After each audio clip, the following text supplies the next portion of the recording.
This is a 2-horse operation right now. My son and I, Biff and myself, run this operation in Tenet. It's owned by our family corporation, Calabesh Genetics. And the website is tenetbeef.com.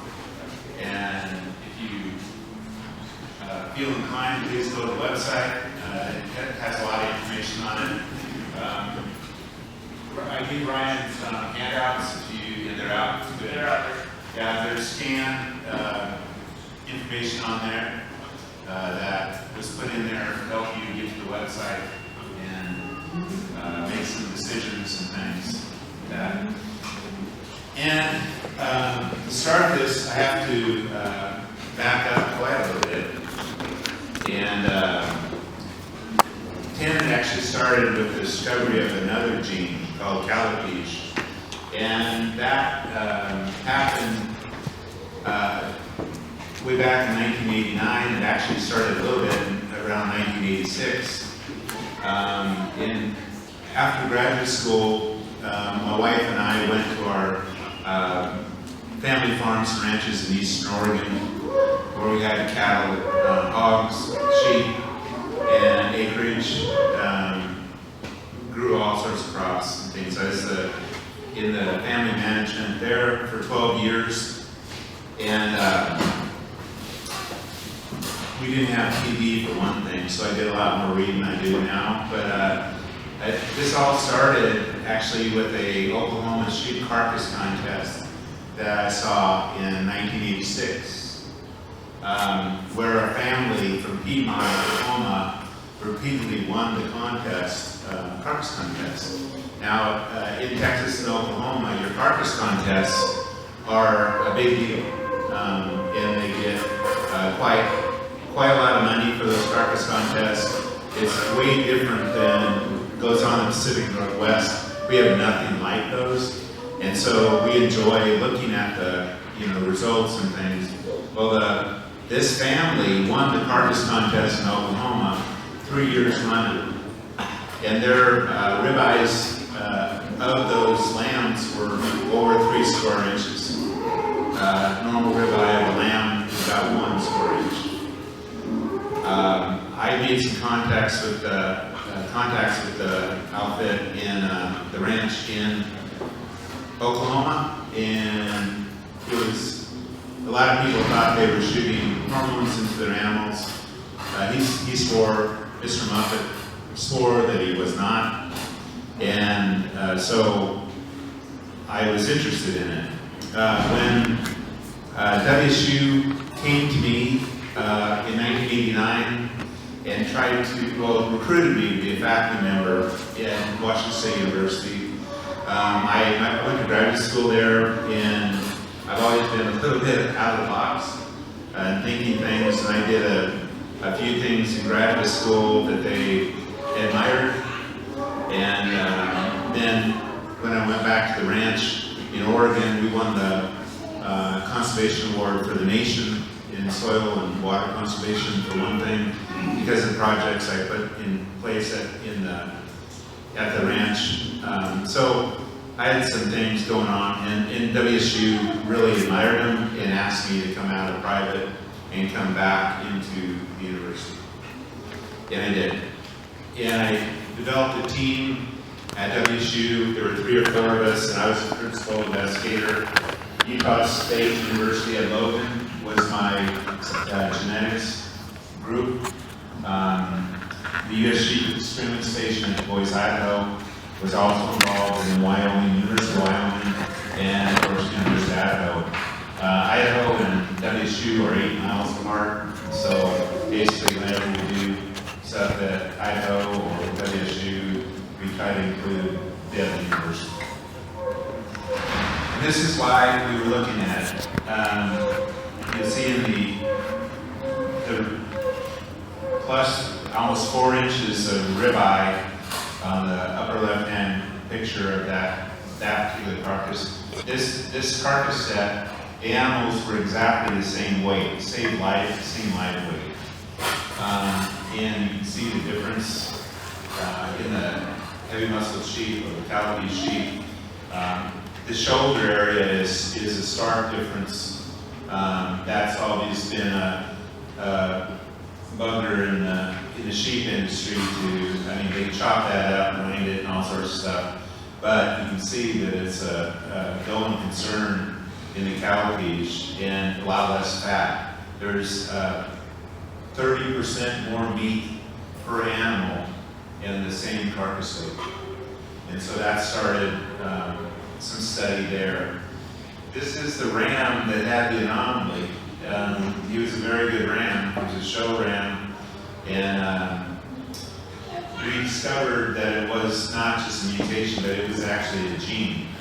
The Utah State group was got to name the gene because the genetics group gets to do that. And it was an all-female lab. And I was going back and forth, Logan working in the lab. They were very proud to be all-female, and so we were sparring quite a little bit. Whenever I come in, they say I smell testosterone and a few things, and I would always say there's a little bit too much estrogen in here today, and just sparring. It was in good nature, a wonderful group of people, and I really enjoyed working with them. But the name cowpeas is what it means nice for in, and it's what girls say about guys on the beach. It's Greek, okay? And so it was a little bit of scientific humor when they did that to me, and they named the cheating cowpeas, but that's what they did, and that's what it sticks. The inheritance took me 9 years to figure out, because this is before computers, of course. It's a little bit like a maternally muffled gene, kind of like human color blindness. And so when the gene comes from the ewe, it's normal. The lamb is normal, stays normal. When the gene comes from the ram, it turns on. So these lambs were all born normal, and in a pen, in about 30 days of age, or a little longer, all of a sudden a bunch of them start really looking muscle bound, and they start putting on weight, and very different, and that's the advantage. The whole really big problem with it, 10% of the time, they were extremely tough, and I'm not talking a little bit chewy. It was a little bit like a boot. In fact, the lamb, you could bounce off the floor. It was very bouncy. Couldn't eat it.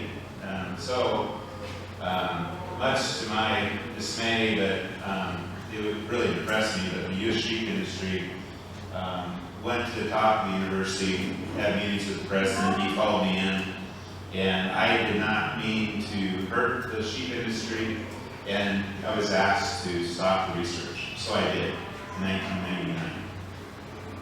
Sold all the sheep, and the sheep industry was very happy about that. I wasn't.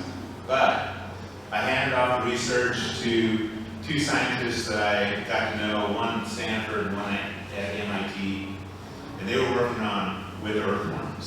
So genes are genes, whether they're earthworms or watermelons or cattle or sheep. But the cowpeas gene turning off and on was the base foundation block of the science called epigenetics. And that's how genes turn off and on. And they got a Nobel Prize for gene silencing.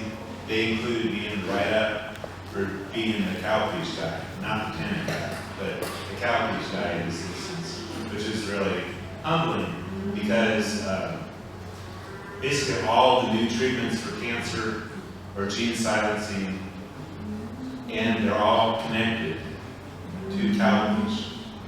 And right now, even right now, the only gene in the animal kingdom that we know that actually turns on is cowpeas. And so all the studies and all the gene silencing drugs are tied to that. And the really cool thing is, it wasn't cool, but my wife was diagnosed with cancer in 2011. and she got one of the first gene silencer drugs. So she is in remission. So that's it.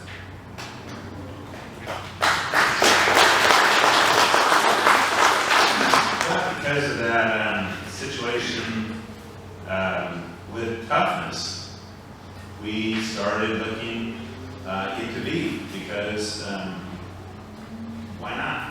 And I always thought that the cowpeas situation could have been worked out in the bloodlines and maybe a gene marker there, but of course they didn't want me working there anymore, so I started working with beef. And I love the beef industry. I've been in it most of my life. And over the past 30 years, every other year, the USDA puts out a consumer survey, and they list that, and it's a big one. It's like 50,000 consumers. What do they like about beef? What do they dislike about beef? And over the last 30 years, tenderness has always been a top concern every time. Almost all the time. The food safety, of course, and they worry about antibiotics. Of course, there's no antibiotics. But anyhow, so it's always been one of the top things. In the grass-based production, they say 66% of the time it's too tough. In commercial production, they say 23% of the time it's too tough. Now, I'm going to do a little bit of overview of markers, and if I see too many goes off, then I'll stop. But cattle have 60 chromosomes, and all chromosomes are made up of patterns of 4 ribonucleic acids. These are them: adenine, cytosine, guanine, and thymine. And the cattle, God invented cattle to graze, in my opinion. But he also, everything about a cow is 4 different ribonucleic acids and patterns of how they're connected. Everything having to do with us are also 4 ribonucleic acids. Anybody that works at my level of genetics has to be Christian. We didn't have to come from a mud couple. So that's just my point of view. I hope I didn't interfere with anybody's beliefs, but that's the way I believe it. There are approximately right now 8,000 DNA markers in the cattle genome. Each marker has a varying number of single nucleotide polymorphisms, which we call SNPs. And all those are is chemicals or mechanical methods that have chromosomes. So we can see the 2 ends of ribonucleic acids. And they may be, for example, thymine and adenine. They may be a TT or an AA or a TA or an AT. So there's 4 things that pair can be. And that's what we sequence, and that's what we read with calculations and equations. So most of the markers, the 8,000, aren't verified. Okay, but I developed a method to statistically verify a DNA marker set for beef tenderness. And I used my own stockers. That was one thing I meant to mention. When I went to WSU, I said I have cattle, and I use stockers on the side. I need to continue doing that because I enjoy doing it. Some people have bass boats or something. I have a bunch of stockers in cow-calf herd. I just like doing that. And so they said yes. Now, my stockers normally were about 1,300, and I leased property, and I had employees doing it because obviously I had a day job, but I got to see them on weekends or early in the morning. In the Pacific Northwest, and during the winters, it's dark And so I didn't get to really see them. I would feed them a lot of times in the dark at 5 in the morning. But on weekends I would do it, see them. And with those stalkers and cow-calf herd, collected blood samples, routine ownership of a lot of the stalkers, and then took meat samples, which I purchased from Washington Beef in Toppenish, Washington, and then used my own Warner Blaster shear machine to evaluate the tenderness of those samples. And the verification sample group was large, but it took me 10 years to develop them. So at that point, I thought I had the verification ready. So I privately contracted and hired lab time, which I did myself, and sequenced. And the God thing happened again, because the 5th set of DNA markers worked with 100% accuracy. The 5th set of 8,000 markers worked. So I thought I was going to be looking at it the rest of my life, but it was the first day. So anyhow, so the USDA beef quality grades were established in, well, they were originally thought of in 1926, but they were established into our industry in 1964. A lot of things have changed since 1964. The cattle, cars, computers, a whole bunch of things. And the grading system that we get paid every day, the select, choice, and prime, orbits around a subjective determination of intramuscular fat called marbling, which is another story. But the level of marbling is how we get paid right now. But it's not an accurate measurement of tenderness. That in 1964 we thought it was, but it is not. And so Tenet is a new paradigm in beef quality. In my new paradigm in beef quality met Pharo, who's a new paradigm in the beef industry. So we have two paradigms going here. We've known for decades that marbling and tenderness are not highly correlated. In some research projects, they've been only 2%. The highest correlation that we have is 10% in the research. And if you rank American beef with a 1 to 10 tenderness, normal beef on a bell-shaped curve is a 3. It tapers out very fast. There aren't very many ones, thank goodness, because they're Nike shoes. And it also tapers out. There's only about 2% that are Tenet at the highest level of P equals 10. And these are, I hope you can see this well enough, but these are Warner Brash's shear on my own set of steers. I forget what year this was, but I ran those. You can see on the left-hand side, the blue are Tenet animals. The non-tenants are on the right, but these, again, are my own animals, and there are only, I believe there's only 3 normals, because they're my animals.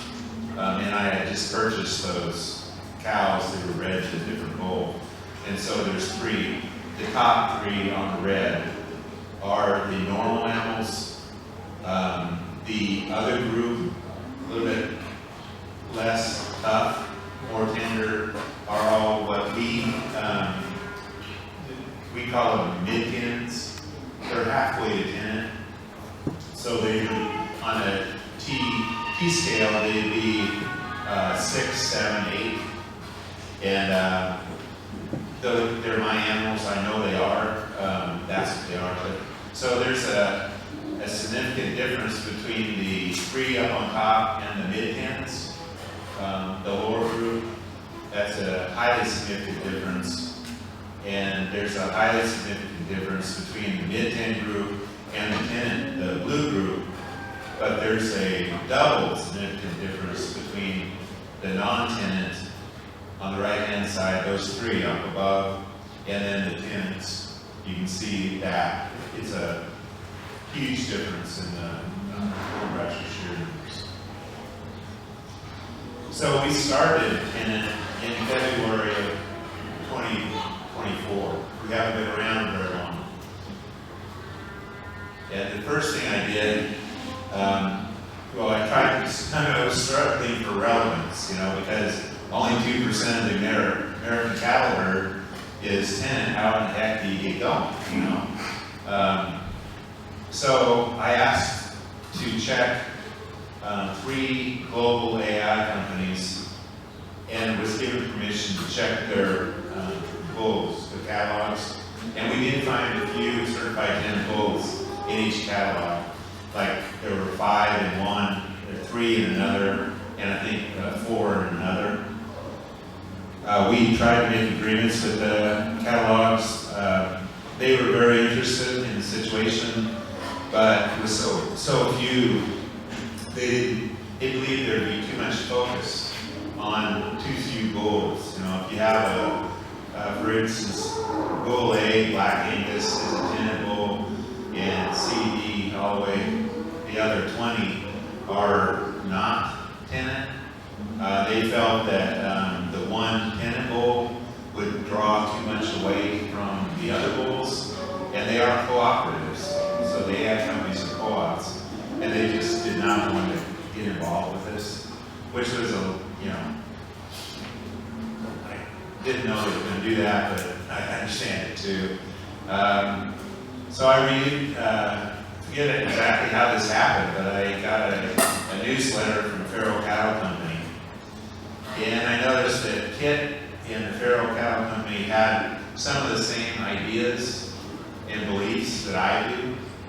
And we initially started Tenet for the grass-fed industry because we felt it would really help that industry the most. And so we were very interested in what Kit was saying. And I contacted Kit to see if we could check his AI sires. And I have to admit, I did bug him a little bit. He says I bugged him, and I did bug him. And finally, we did receive permission to test his AI sires. We tested, I believe, his whole catalog, 96 in the end. And we expected 2 to 5%. Probably 5 volts is what I was thinking, and I had a very big speech that I was going to hard sell on Kit. I was going to come and see him and say, hey, it was going to be a sales pitch. Well, 67% or 57 bulls of the Pharo Cattle Company certified as Tenet. Completely staggered us. We have no idea this was going to happen. And PCC and Calibre Genetics are now working together to help improve the American beef quality with Tenet certification. Both of us are different paradigms in the cattle industry, and I think it's going to really help the American cattle industry in the future. Our website is tenetbeef.com, and we'll soon have a site within our site to click on to go to all the certified AI and live sires that are currently available. And obviously, PCC is going to be very prominent in this because right now there's only one other bull that I know of in the world that is available to anybody else. It's a red Angus bull in central Washington State. Very nice bull, but Kid has way more.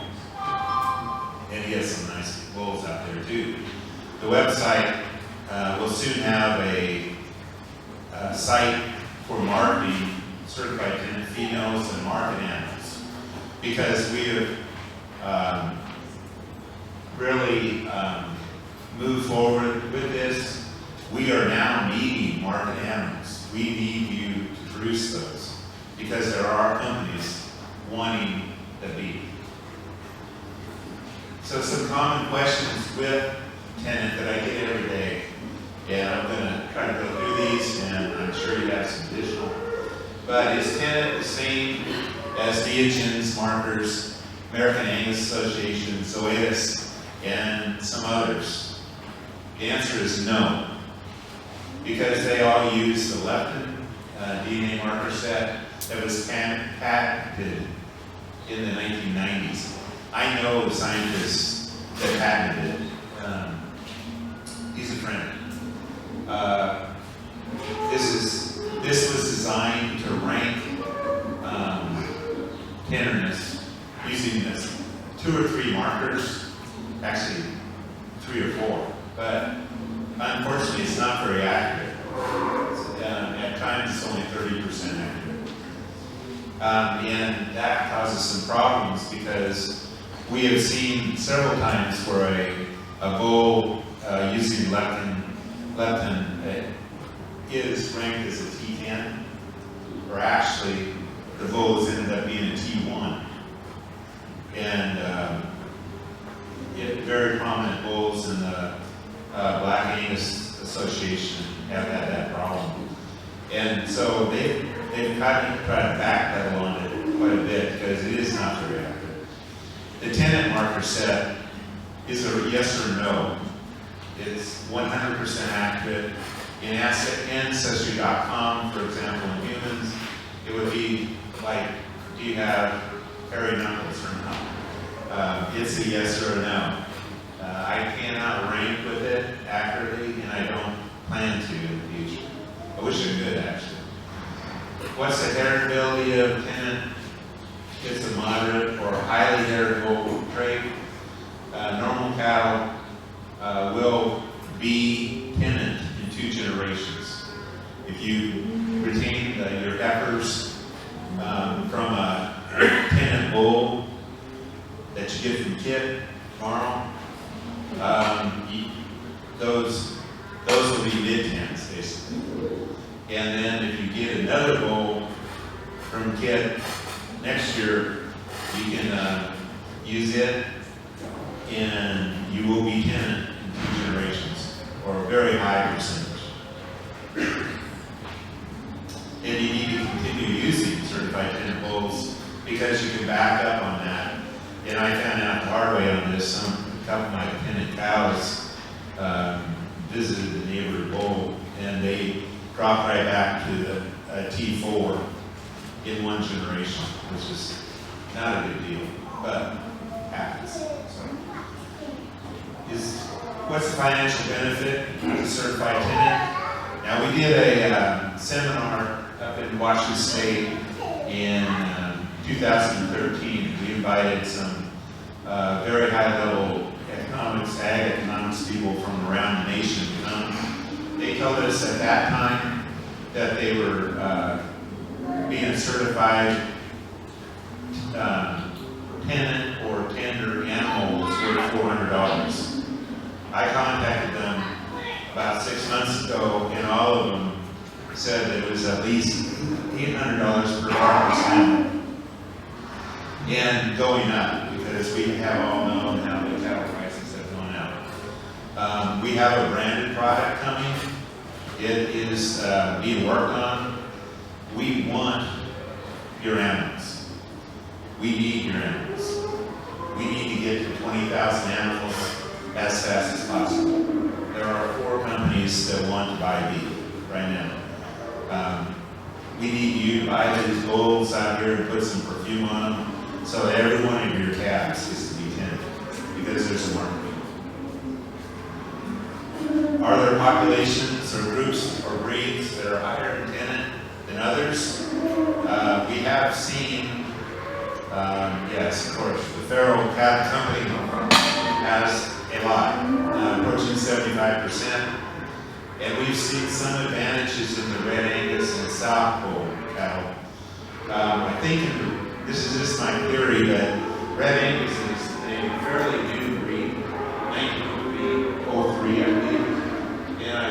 a couple, their foundation sires must have been Tenet, because probably 10 to 15, maybe even 20% of the red Angus that we checked are Tenet.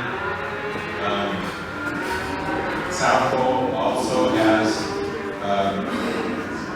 some higher levels of Tenet, and we're still looking for the first Wagyu inland. We have done a lot of Wagyu, and the first Wagyu we find is going to be a pretty valuable animal. How can I test for Tenet? You can go to our website, and we in that website we sell these cards that you collect. You collect 3 or 4 drops of blood. You just fill that circle and mail them back to me, and I'll handle it from there. We extract DNA from a little punch about 2 to 4 millimeter in size. We put it in tubes, extracted DNA from that, and then we sequence from that. We've done blood collection cards in all my research. Tissue samples were not available for my research. Tissue samples work perfect, and they're a lot easier for you, because sometimes getting 3 or 4 drops of blood from an animal in a chute takes a lot of time. Tissue samples are just like put it in a new tag, easier than that, very fast. So I kind of recommend, other than I don't sell the tissue sample tubes, they're readily available and they're speedier than my method, and so use either one. We can test semen straws, but they're way more expensive. They're about $70 each. And we have to pool the group of 96 so we can sequence. It's a different method to extract the DNA. But if you need them done, we can do them eventually. But right now, in my refrigerator, much to the chagrin of my wife, there's a pile of about 50 AI straws in there that I'm storing until I get to 96. But if you can do something besides straws, I recommend doing straws. I'm not doing straws, and sequence with either tissue samples or blood collection cards. So why does Pharo Cattle Company have so many certified Tenet animals? This is my theory. PCC has been selecting for low metabolizable energy levels for over 30 years. They're just easy keepers. We did notice in my own cattle that the easy keeping animals, the ones that, I would always pool my animals and go out on corner stalks with groups of other cattlemen over the winter, and when my cattle were being brought off of corn stalks, they looked like they'd been at a buffet compared to the other cattlemen. I mean, they looked like cataracts compared to mine. So I think the easy keepers are the higher probability of certified. In my opinion, Kit and I were destined to meet and become friends and work together because we both just want to make the industry better. We want you to make more money through the enhancing the industry and making better beef and correcting the problem of tenderness in the American beef industry. With that, I would like to answer any questions you have. Yes, sir. How much does it cost to take a sample or to have a sample tested? Excellent question. The question was, how much does it cost to do a sample? It's $20 per sample. Okay. And I will say, there's a shipping charge on it that I get backlashes on often. But we start the DNA process, extracting DNA, and we have to ship the samples to a sequencing lab. And that's why they're shipping on there. My son Biff and I are thinking about removing that shipping charge because it's causing a lot of agitation within the industry. and we don't need agitation with any issues. Yes, sir. We have not checked any P-monies yet. We want to, so send in those samples. Okay. Yes, sir. You said that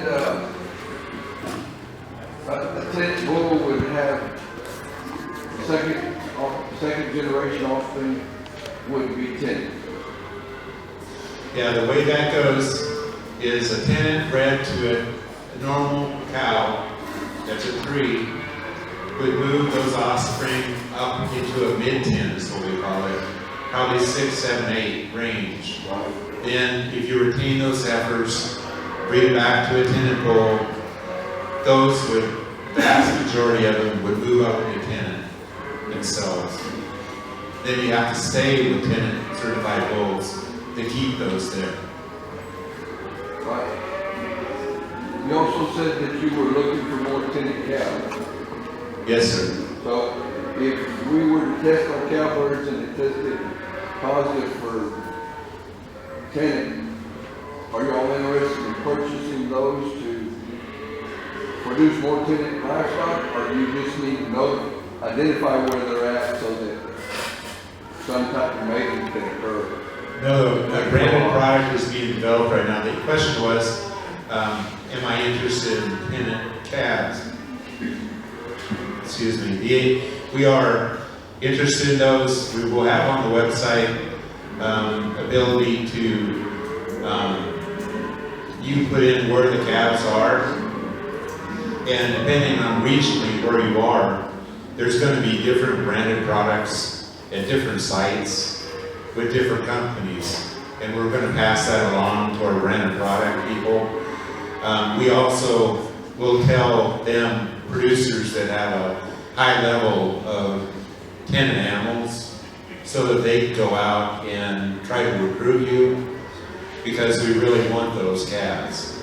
We don't want them going, nothing against auction yard as I'm sitting here, but we don't really want them going to a normal auction yard. We want those calves, so if we want you to get more money too. Yes, sir.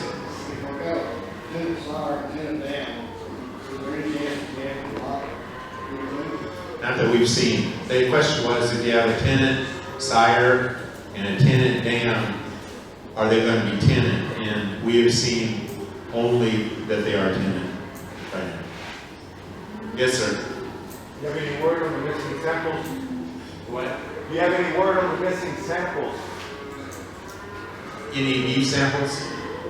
I sent samples to you, and when I asked you about them, you said that they were Austin States. Yeah. I'm sorry about that.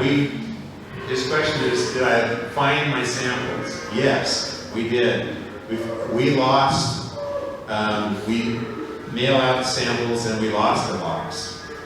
And they disappeared for 10 days. And that's not funny, but we found them, so now it is funny, but they are being right now sequenced. And we are sorry, and when they leave my house, they sometimes, well, this is the first time they disappeared, but we've got them back. They're being sequenced now.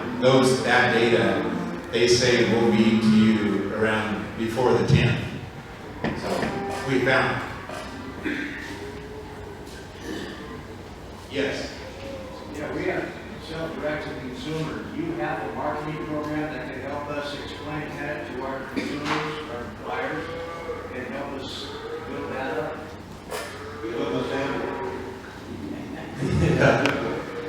The question was, do we have basically help in your marketing to branded beef people for you to use? We don't have that right yet, but I will tell you we have won every cutout contest that we've been in. A gentleman by the name of Tim Goodnight is helping us with the branded products, and I think he had like 15, didn't he?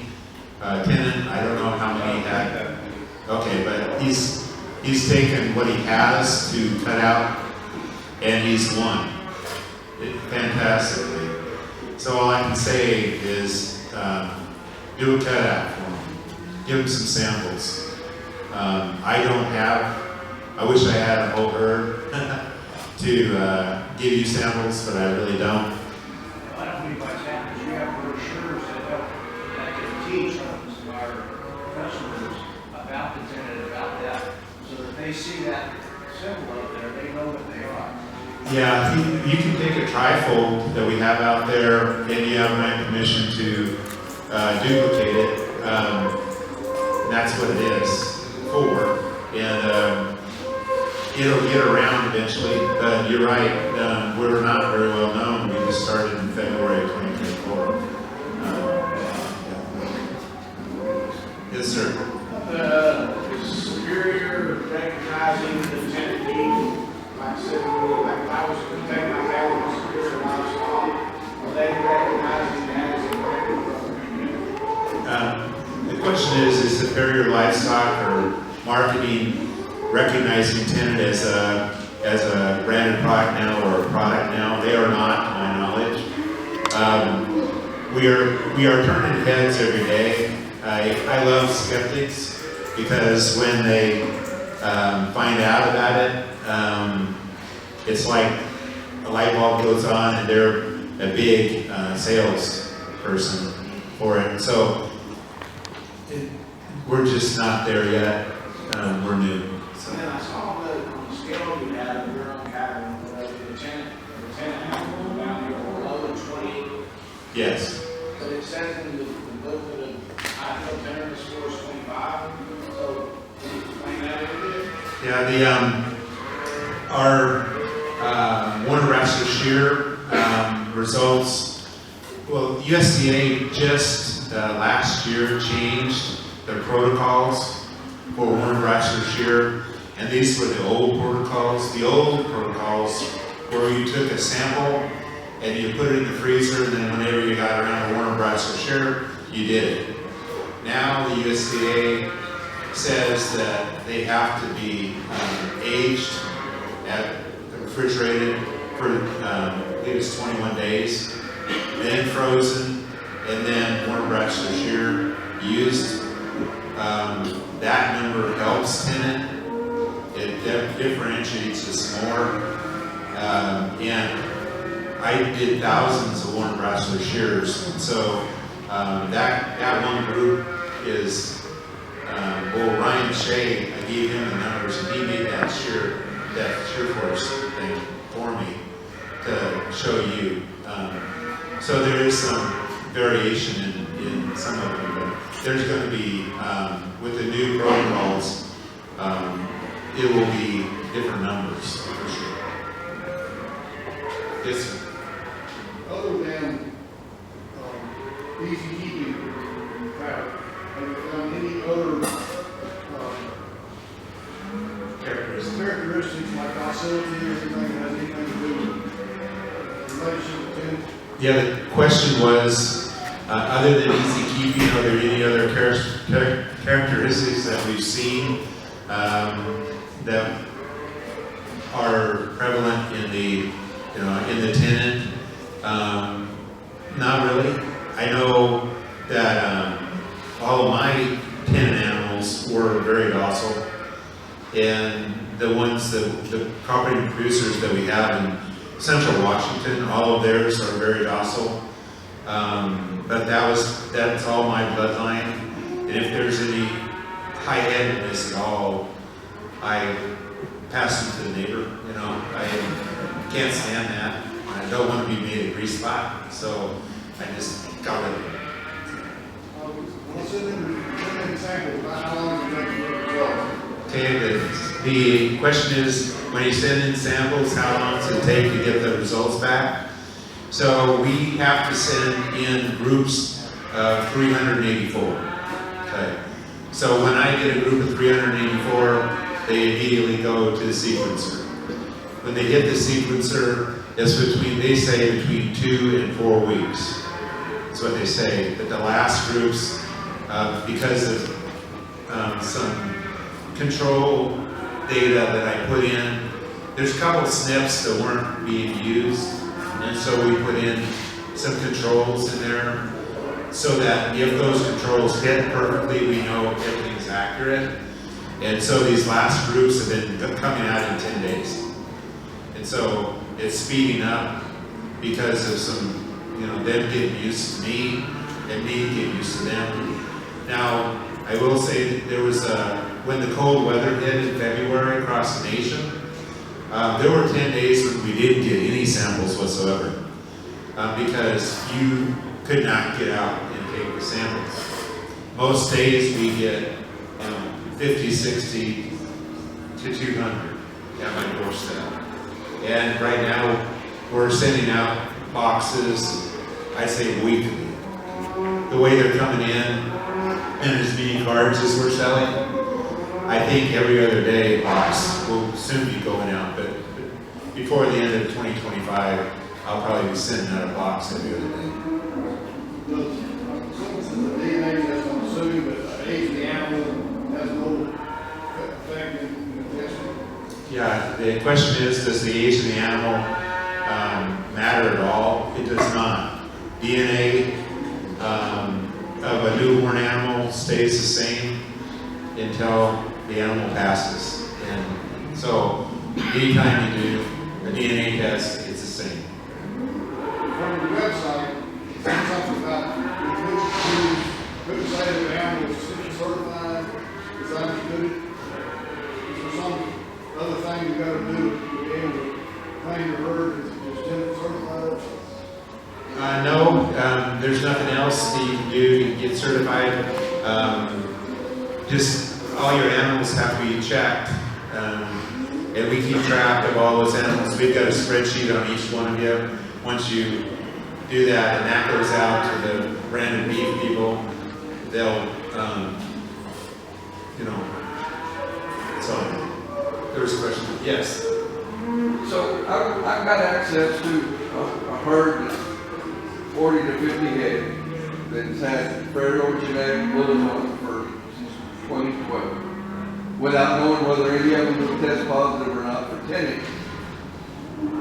Once they become, let's say that those sires were, or by chance some of them were, bred heifers, bred cows can be Tenet. Did you say a minute ago they could lose that? The cow will always be a Tenet. That cow will always be a Tenet, once it's a Tenet. So it would be worthwhile to go through and test that group of cows and see if any of them are and which ones are or not. Right. When he said lose it, that's when his cow got into the neighbor's rule. Right. She didn't lose anything. She didn't lose anything but the offspring. Yeah. Right. Okay. Yeah, it would be worth checking all of them and anything you retain heifer-wise. And I'll tell you, right now is the perfect time to do it. Because even if you have animals that aren't Tenet, they're worth a heck of a lot of money. And when this cattle cycle does its thing again, which it's going to do, if you have a young herd that is Tenet, that is an advantage and will be an advantage for the rest of the time. Yes, sir.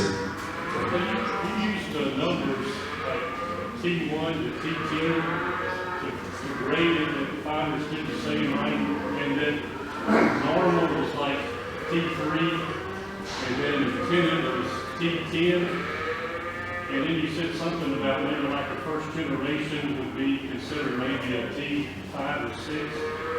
But you also said that Tenet's either yes or no. So is on that grading scale, would if a cow, say a steer came out of T6, is that more tender than the T3, but not as tender as a T6? I mean the T10? Yes, that's a good question. The question was, is a T6 or 7 significantly different than a T3 normal animal? Highly significant difference. And then there's another highly significant difference statistically from a T6 or T7 up to Tenet also. So it's a double dip. So what is your numbering system? Is it T1 through T10? I don't rank, so I just am saying from a T1 to T10. The T10 and a few T9s is all I can see with my marker set, whether they're Tenet or not. But you're calling T3 and normal. Yeah, that's the bell-shaped curve.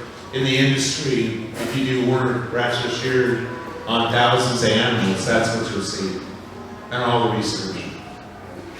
And then you were saying that they're technically the only, I guess, other indicator that an animal might be on the Tenet, on the higher Tenet side would be an easy keeper, and I'm guessing in the Angus world for the $EN, is that what you would correlate with an easy keeper?